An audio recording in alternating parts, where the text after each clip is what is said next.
Maghimo ko og puto. What's up mga ka-food trip? Ayan o. Maghimo ko og puto. Na ako binabad nga rice. Tapos haluan nato siya ng niyog. So, ayan guys. Haluan ko ng niyog. Kunti lang ang niyog. Ayan. Haluan natin ng asukal. Butang nato dili sa blender.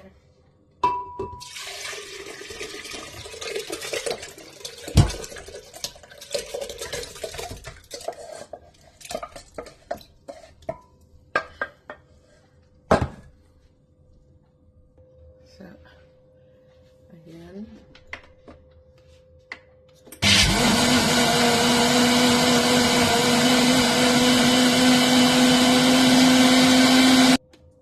Haluan natin ang sugar.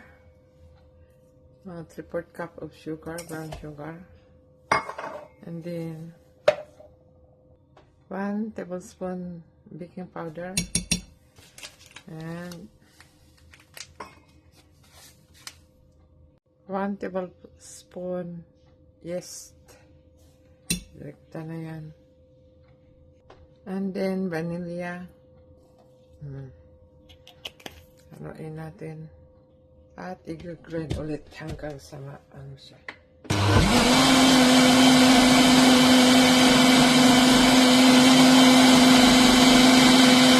So, ayan. Tingnan natin kung ano na ba. So, okay na. Hindi pa.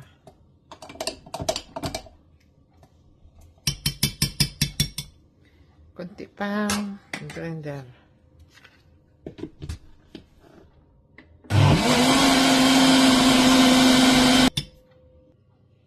So, ayan guys, natunaw na siya. Medyo wala na siyang ano, buo-buo. At ito ay atin na lang mga 15 minutes patubuin natin ito.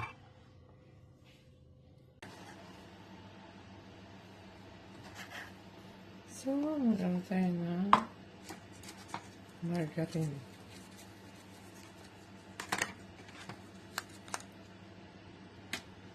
So, ngayon, tubo na siya guys.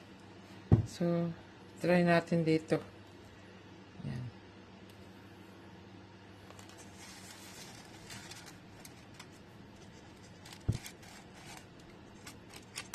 Ito ay try ko lang kung ano talaga ang resultahan nito.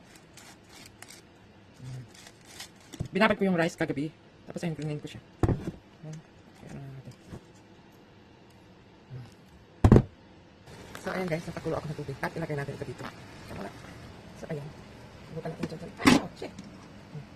Tapos, yung takip, lagyan natin siya ng cloth yung takip.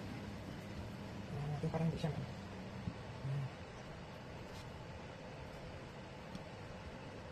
So, mga 15 minutes. Ayan. So, ayan guys, ay tinakutin na. Okay, Diyos ko po, ang init. Ha! Tingnan natin. Ano na bang nangyari doon? Okay. Ngayon, lagyan natin ng cheese ibabaw. Ayan. Ayan.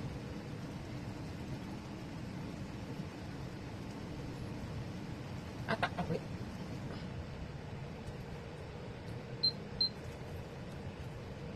So, ayan guys, tingnan natin ulit. Ayun, ano sa mo? Ayan, mainit. Ito na natin. Tikman natin. So, ayan guys, ganyan ang resulta ng aking puto rice cake. Ayan o. Tingnan natin. Tingnan ko lang kung luto na ba ito, hilaw ka. Pero parang hilaw pa yata. Ayan. Prende se vede